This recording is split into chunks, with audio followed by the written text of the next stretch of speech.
Sasho sangena thina singalala endleleni nanazi indaba ze1KZN TV ehamba phambili namuhla. Uyikhalele ngoshwele osola kwele Action SA. Kushe nendlu owesilisa eMgungundlovu. Kanti livelile ikhehla kwelokudlwengula ingane. Sanemukela nene bakambombosho omnyama kwindaba zethu ze1KZN TV. Zifunde uphilano kaCebekhulu sanibonana. Uyawayecelela ushwele wesilisa obevele enkantolo kaMantshi yaseThekwini KwaZulu-Natal namuhla ngecala lokudubula ngesikhathi iqembu Action SA lizokwethula igatsha elisha kuKennedy Road ngenyanga edlule. Umsola uXolani Radebe obezofaka isicelo sakhe sebhayili uthe wayeyivikela kwiqeqebane lalemhlasela ngemuva kwengxabano. Ugixabezwe ngebhayili wesilisa osolwa ngokudubula esixukwini ngesikhathi kunomhlangano wamalungu eqembu Action SA emjondolo yaseKennedy Road eThekwini ngenyanga eyedlule. Ikhipha isinqumo inkantolo igxeke umshushisi kanye nomphenyi wecala ngokwethula umbiko ombaxambili. No evidence whatsoever to suggest that there exists likelihood of him interfering with witnesses or investigations of the state. With regard to subsection D, undermine or jeopardize the criminal justice system or the bail system, again in this regard. No evidence placed before this court that subsection D shall result in the event that bail is granted in favor of the accused. And as a consequence of my conclusion that there is no evidence suggesting a likelihood of any of the grounds listed in section 60, subsection 4, subsection A, up to subsection D resulting, it shall then be in the interest of justice that bail be fixed for the accused person. Accused, your bail is fixed in the sum of 2,000 rands. uXolani Radebe ubevela okwesithathu namuhla kanti ezinxusela ngomlomo wommeli wakhe utshele inkantolo ukuthi ke kwabayishwa ukuthi ke kwenzeka kukhona amalungu aleli qembu njengoba yena adubula ezivikela ngemuva kokuhilizisana nababemi emgwaqweni lapho ke ayifuna khona ukudlula njengoba ke ayihambise abazalwane. Umbuso uzamele ke ukuphikisana nesicelo sikaMsolwa lokuthi sezandile izigameko zokubulawa kosopolitiki kanye ke nokunye okuningi. Ummeli kaMsolwa uphawule kanje. We are very happy ngedecision yenkantolo. uMantshi with the wisdom ne experience yakhe ubonile ukuthi konke lokho kushoyo akukho. So ibail interest yebail ukuthi umuntu uzolibalekela yini nayicala, uzonyathela yini ubulungiswa, uzonyathela yini ofakazi mhlawumbe aba intimidate nezinto ezinjengalezi zisuka ebhekwa yena inqobo lwakhe usafe yini mangabe ededelwe phuma. So inkantolo ibona ukuthi konke lokho abukho ubufakazi obukhombisa ukuthi akekho safe noma uzonyathela ufakazi noma uzokwenza anything engafanele. Abeqembu iAction SA baveze ukudumala ngokwenzeke namuhla enkantolo. Nanokuthi isho kwesithathu manje sithola umunye umuntu oyiprosecutor.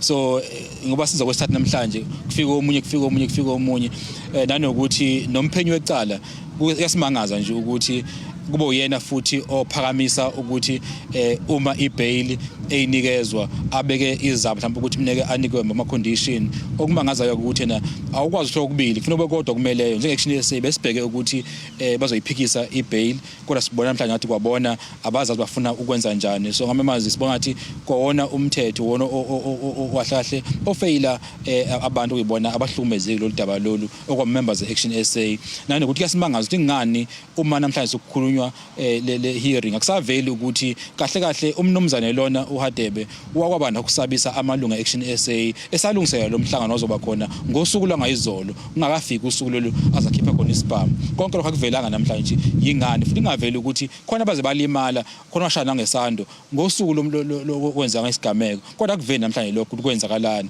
nanokuthi ngalesikhathi yena esebanje umphakathi wafonela abanye abafika bazolwa kanye namalunga eAction SA akuveli lokho namhlanje ukukhombisa ukuthi ngempela okunenhloso into ayenza. So sibona ngathi ke uwona istate sifele kakhulu thina njengeAction SA la.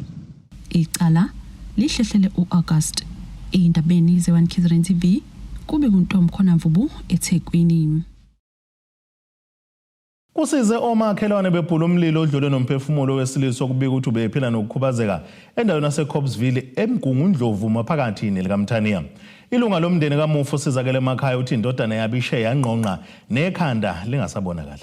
Kubikwa ukuthi kuqubuke umlilo ngesonto ebusuku egumbini lokulala eliphakathi nendawo nendlu lapho kwakulele khona uNqubeko Ngubane obeneminyaka eya30 ubudala. uNqubeko wayekhona endlini engakuthola ngoma wakhe ukuthi kuno 2 plate westove akade ejwayele ukuthi awothe njalo njengoba kumakhazi, so esikholelwa ke kutheni wona osuse umlilo.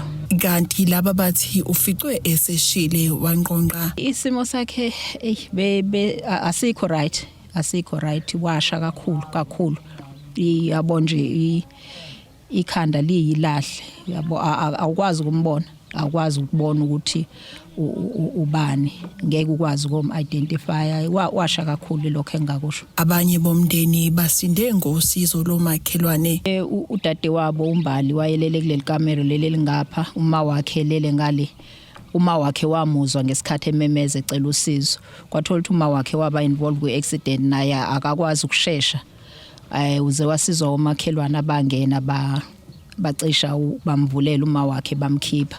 Nodade wabo naye wavuswa umakhelwane, sicabanga udade wabo naye cishe washeshe wafika umlilo ngoba wasungena kuleli kamera lakhe wakwazi ukuthi bamkhiphe, bangishaya nangaleni emabhedla guards bakwazi ukuthi bavule nakunqobeko bathela amanzi omakhelwane balana ke bona basebenza kakhulu basave imphefumulo eminye. Umufi uchazwe njengomuntu obelungile. He was an angel, that's all I can say.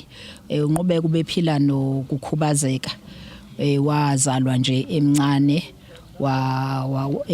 waphila nokukhubazeka ephuma mathe, but behlakaniphile kakhulu ngoba uyena umuntu obenakekela uma wakhe ezaba involved kwi-accident, umuntu ebesazi ukuthi ugada uma wakhe uNqobeko, uyena obemprotector, uyena obekhiya amasango ngoba uma wakhe akasakwazi ukwenza izinto, uyena umuntu obenakekela uma wakhe.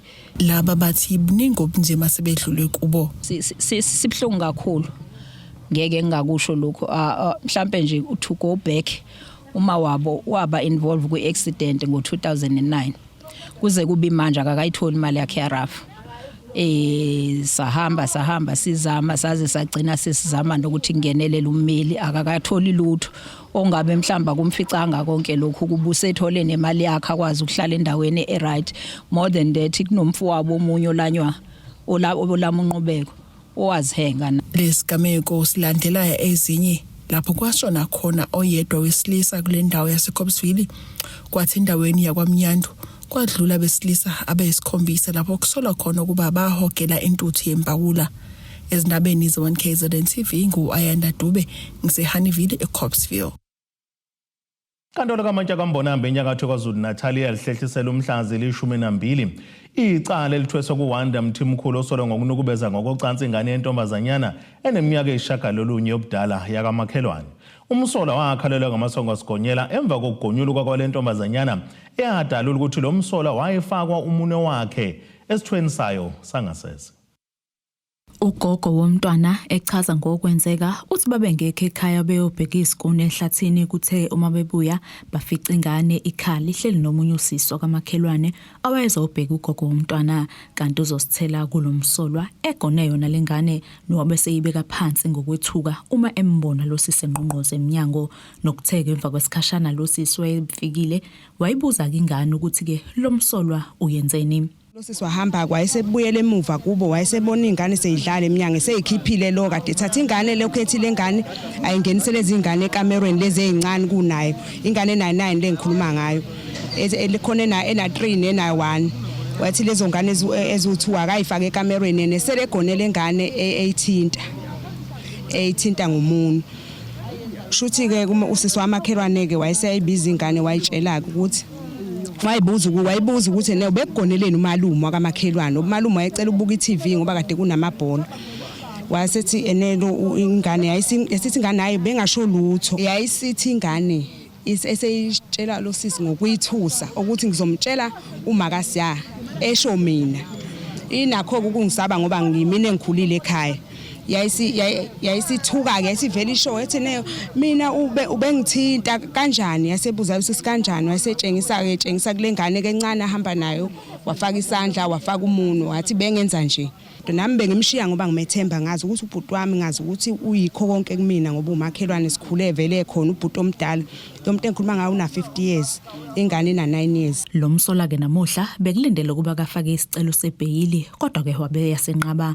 Umndeni uthi ke ujabule ngalokho ngoba ke lokho kukhombisa ukuthi ke uyasivuma isicala noma uyalivuma icala lakhe futhi ke uma eqhubeka ehlala ngaphakathi nabo bazizwa bephephile. So nathi sijabule kakhulu ukuthi kusho ukuthi icala lakhe uyalibona uma engabe engavuma ukuthathe ukuthi athathe ibheyili. Kusho ukuthi nawe unamahloni ukuthi uyosibukela ubani wenza umphakathi uzobukela ubani and loba umuntu ubethenjwe na umphakathi thenjwe wonke nje umuntu emphakathini nami phela bengimethemba kodwa nje hayi ngiphela amandla. Sicela umthetho wenkantolo yenze nje umsebenzi wayo. Sicela nje ukumpela angaphumi ngoba nathi siyamsaba sikhona nje. Iqembu le-EFF Mfolozi belikhona ke enkantolo kuzokweseka umndeni womntwana bathi ke bafisa umthetho udlale ke indima yabo kwenze kubulungiswa kuleli cala. Si-EFF sizwakalisa ukukhathazeka kakhulu mangabe sibona igama eyifuze lezi zanda ngoba uma ngabe phela njengoba okwenzekelana nje uma echaza uma wengane ukuthi umakhelwane lo owenze lokhu okube enganeni. So uma ngabe thina singabazali ingane uyishiya because uyishiya nefamily uma ngabe ingekho ifamily uyayishiya nomakhelwane kodwa uma ngabe kwanda igama njengalezi siyabona siwumphakathi ukuthi akulungile. Sijabulena kakhulu masibona inkantolo ingamnikeza ibhayili ngoba lokho kusho ukuthi umphakathi uyaphepha. So sizwakalisa nje ukweneliseka ngesinqumo senkantolo namhlanje ukuthi ingamkhiphi umsolwa ngaphandle. Siyafisa kakhulu ukuthi amaphoyisa aqinise umthetho ikakhulukazi amacala afuze lawa ngoba yilokho kuphela kuyokwenza abantu besilisa laba babona sengazi ukuthi izingane ezingamathoyizi azokunezenelisa ngokocansi ilapho ayosetha khona iexample ukuthi abantu ume lomkhuba ungaqhubeke inganeni. Leli cala libe sehlehliselwa umhlazi li-12 ku-August kulonyaka ukuba ke libuyele enkantolo. Ezindabeni ze-1 KZN TV ngengusamukeliso Nqulunga ngikwambonambi. Ake sithi ishelele itolo nenabesilo siyabuya nezinye izindaba.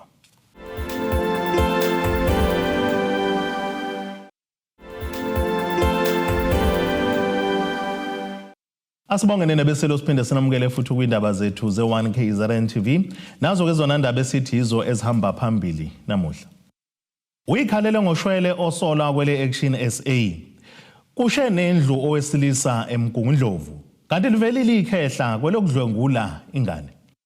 Lela hlehlisela umhlazi ngama-26 kwephezulu icala elibhekene nohlalo we-EFF KwaZulu Natal uMongezi Thwala nabanye abanasola nabo kenkantolo yase-Richards Bay.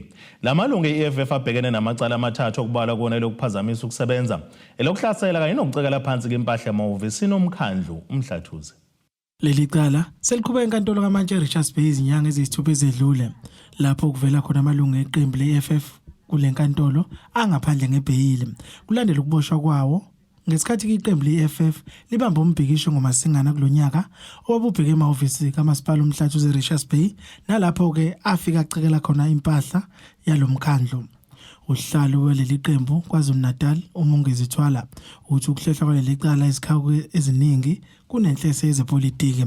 Lokhu okwenzakala la ukuzama ukusinqunda amandla njengeqembu le-EFF ngizokuphawula ke kakhulu ukuningi sizokushiyela kuyona inkantolo ukuba ithatha isinqumo kepha isinqumo esizobe sisibhekile isinqumo esizobe siphusile futhi esingekho bias. All parties should be taken into confidence eqinisekiseni ukuthi ingalo yomthetho nane judiciary yenze okufanele ngaphandle kokuthola any outside influence because saqaphela nangesikhathi kunesicelo sebhayili kuba kwakhona inhlenze efisa ukuphazamisa ukusebenza kwengalo yomthetho. I-EFF isola kuMasipala uMhlathuze ngokuqhubeka ke nokusebenzisa amakhansela amathathu awayengeweqembu eselawaxosha ukwakho uhulumeni wokubusa kulomkhandlu. I also want this to be moved away from my head because I'm also leading a political party. Then akufisa ukuba iqembu le-EFF lihlale lingena liphuma enkantolo. In representing the organization kufanele ukuba umphakathi wazi ukuthi esisuke sikumele simele ukuthi kutholakale ubulungiswa ngaso sonke isikhathi. Leli qembu lithi angeke limeke lisonge izandla ngesikhathi izakhamuzi ezakhe ngaphansi kwalomasipala omhlathuze zintula intuthuko. Kuningi esisazokubhikishela. Njengamanje abantu basemhlathuze abanawo amanzi. Njengamanje udodi awuqoqwa. Kuyabonakala ukuba intuthulo ithande ukuqosa. So as a protest movement, it's our character as the EFF ukuraise ama issues ngaso sonke isikhathi. Because outside of council la represented khona nala sithola khona siqundeka amandla kufanele ukuba sizakalise ilaka lethu si observe what is enshrined in the constitution of this country and the Bill of Rights, a right to protest, a right to stage any form of protest when we see that there's some hindrance in giving our people adequate services. As the EFF, we want our seats. We'll continue to chant and raise lauma issues kuba ihlalo zethu ze organization kufanele ukuba zitholakale kuba abantu basemhlathuze bazivotela ngobuningi babo. Ukuhlehla kuleli cala enkantolo iveza ukuthi kusaqhutshwa nophenyo. Ezindabeni ze 1KZN TV kuba inkosi Mthembu eRichards Bay. Uhlalo ohlaka lomphakathi olwisana nobugebengu ngokusebenzisana namaphoyisa iCPF esifundeni iZululand uMabutho Mtshali uthi banxusa kuba kungenelela uhulumeni empini okulwisana nobugebengu obhlasela endaweni yaseBaqulusini ikakhulukazi okuqondene nokwebiwa kwemfuyo. Lokhu kuvele ngesikhathi kungqongqosho amaphoyisa uMhlonishwa Senzo Mchunu ehambele kule ndawo axoxisana nomphakathi ngesimo senhlalo. Omunye wabalimi uthi into bakhalisa kakhulu ukuthi bayasatshiswa uma beveza ukuthi bayantshontshelwa izinkomo zabo. Last year we had a program like this by MEC Uhlomuka. Si complaina ngayo lento, then after I received ama calls unrecognition. So akukho lula ngisho ukukhuluma la ngento ye stock theft because after this I will receive ama calls futhi. Ngoba into esibukayo ebesicela ukuthi yenzeke ukuthi minister if ungake kubhekelelwe oshisa nyama nendawo zeinhloko because nginakho ukuthi sinaphi as ama farmers ukuthi inkomo zethu zithengiswa lapho because ikilo laseshisa nyama lifana nekilo lasesitolo is too less. So inkomo zethu December time stock fell omama be stock fell babona namabhakede inkomo zethu. I-winter inkomo zethu ngoba awusayithola manje uthola ngesikhumba. OweCPF uthi umntshontsho kwemfuyo ugqekezwa kwezikole ukuhlukunyezwa kwezingane kanye nangokobulili yikona okuhamba phambili kulesifunda. Into enkulu lapha kule community yethu esila stock theft ukwebiwa kwemfuyo ikhona obugebengu ophezulu kule ndawo le ebesithanda kakhulu unqosho mayisefikile ukuze wathi mayisehlena amaphoyisa ibona kathi iplanelwa kanjani into yokulwisana nokwebiwa kwemfuyo. Akhona kamanye amacala afana nokugqekezwa kwemizi yabantu ayenzakalayo, akhona amanye amacala afana nokushayana kwabantu nalana ukuhlukumezeka kwaphakathi kwabantu, ukuhlukumezeka kwabantu besilisa kuthiwa yini gender based violence between abantu ingane nabesifazane. So now konke lokho siyabona ukuthi mangabe sehleli phansi bazokwazi bakuplanele as umphakathi kuyisholo wona kungagcini thina sikhumela umphakathi sisho ukuthi nakho nanakho abantu abakhala ngakho kodwa lokho kube into enhle kakhulu futhi sinethemba ukuthi kuzoba khona ushintsho lizokwenzeka emva kokufika kangqongqoshe. Umchunu uthi bazofaka imali kwizinhlaka esifanele ukubhekelela amacala okuhlukunyezwa kwezingane kanye nangokobulili. Thina kunemali nje kulesabelo seyimali ekade sisimemezela ngolwesihlanu esisise ku-child protection and so on unit amacala lawa esiwanikeza unako oluthe xaxa even emaprovinsini kunemali eyisiwe khona ubheka lamacala aphathelene nokuvikelwa kwezingane. Umchunu uphinde wangena umuzi nomuzi enxenxe ivoti njengoba kuzoba nokhetho lokuchibiyela ka-Ward 23 eBaqulusini kulandela ukushona kweyikhansela ngenxa yokugula. Kudebogo Sibisi wezindaba ze 1KZN TV kuChannel 261. Wethule ngokusemthethweni umqhudelwano wamaqembu ebhola kulesifundazwe Premiers Cup ezobangwa ngamaqembu ayisithupha adlala kwisigaba seBetway Premiership kanye nanguMotsepe Foundation Championship. Imidlalo izosingathwa enkundleni ezemidlalo uMhlathuza Sport Complex eRichards Bay ngomhla zingama-26 kuya kumhla zingama-27 kuNtulikazi walonyaka. Injabulo okwethula ngokusemthethweni umqhudelwano wamaqembu ebhola esifundazwe iKwaZulu-Natal iKZN Premiers Cup. Lo mqhudelwano waminyaka yonke wethulwe ngokusemthethweni undunankulu wesifundazwe uThami Ntuli kwelinye lamahhotela eRichards Bay. Esikuthozela kakhulu ukuthi abantu baZulu-Natal bayithozela lemidlalo nokuthi uhulumeni abe ingxenye ngokuthi alekelele ukuthi yenzeke ngempumelelo. Lokho kwenza ukuthi amaqembu la kwaZulu-Natal athole ithuba lokuba aveze abadlali abasha nanokuthi ke umnotho uyalekeleleka kakhulu. Siyazi ukuthi ezemidlalo zibumba isizwe kanti futhi yasilekelela ukuthi intsha isuke ezintweni ezingase zicekele phansi ikusasa lazo. Sishayile ihlombe ngoba kunamaqembu amasha ebhola la azobe eqala ukudlala kule tournament. Esithi ke sizimisele ukubona ibhola impela elobe liqhuza umentshiso kulonyaka lona ka2025 njengoba sizolontsha le tournament. Ungqongqoshe wezemidlalo esifundazweni kwaZulu-Natal uMntomuhle Khawula naye ushayela ihlombe kakhulu kuba khona kwalemidlalo ezonika ithuba amaqembu kulesifundazwe ukuzilungiselela ngaphambi kokuqala kwesizini ka2025-2026.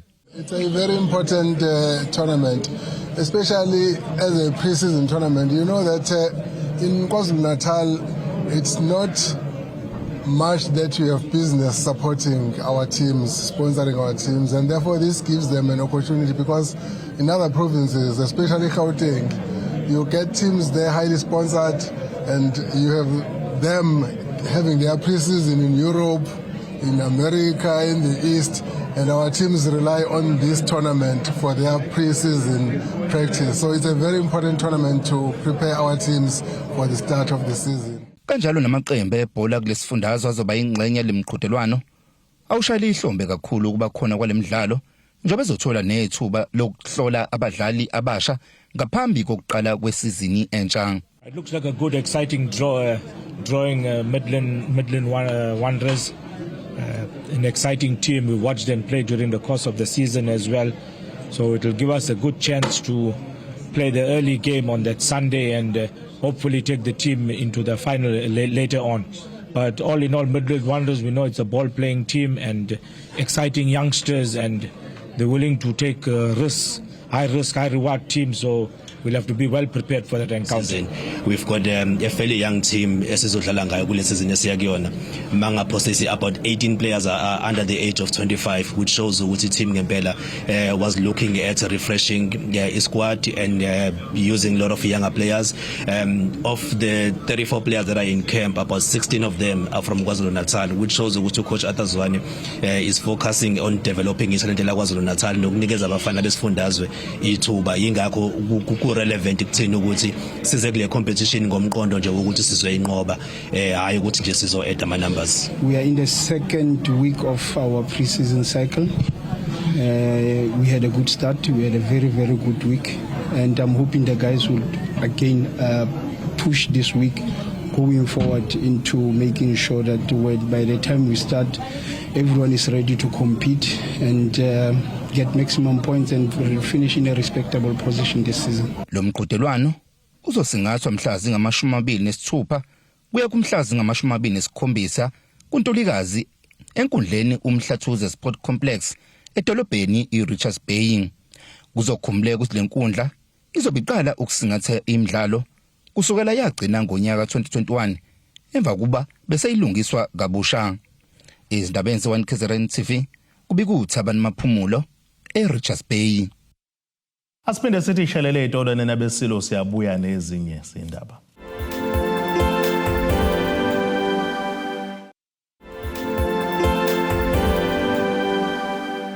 Asibonge siphinde sinamukele futhi kwindaba zethu ze-1 KZN TV nazo ke zona ezihamba phambili namuhla.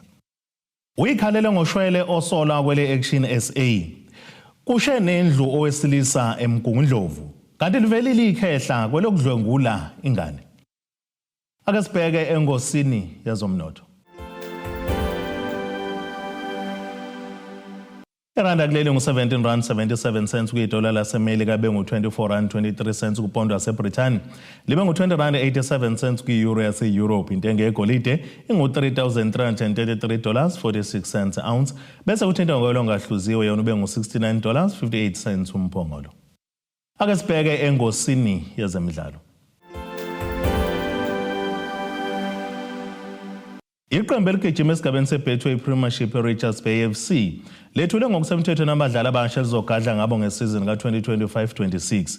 Eyinsukwini ezedlule leli qembu lichitheke inqwaba yabadlali ongabala kubona uSomila Nsundwana, Kikene Alan, Siyabonga Dube noThabiso Kutumela ubesahlale nje isizini eyodwa kuleli qembu.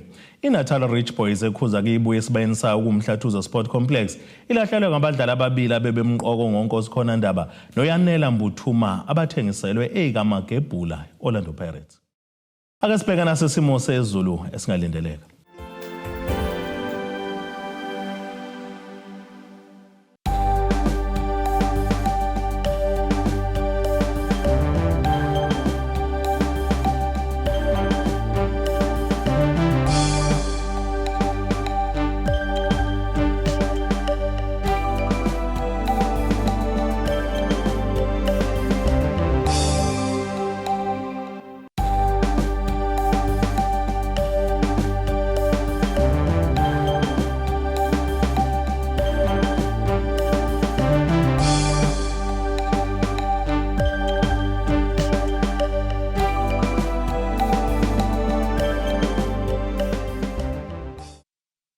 Nena bentule bande ngodwa ngakwela kithi kwaNongoma kaMzimba umntwana nethimba lonke nje le indaba sithi khumo. Abethuli bethu bezindaba baxhaswe iThuli's Bayview Bridal. Ungabashayela kulezi zinombolo ezivelile.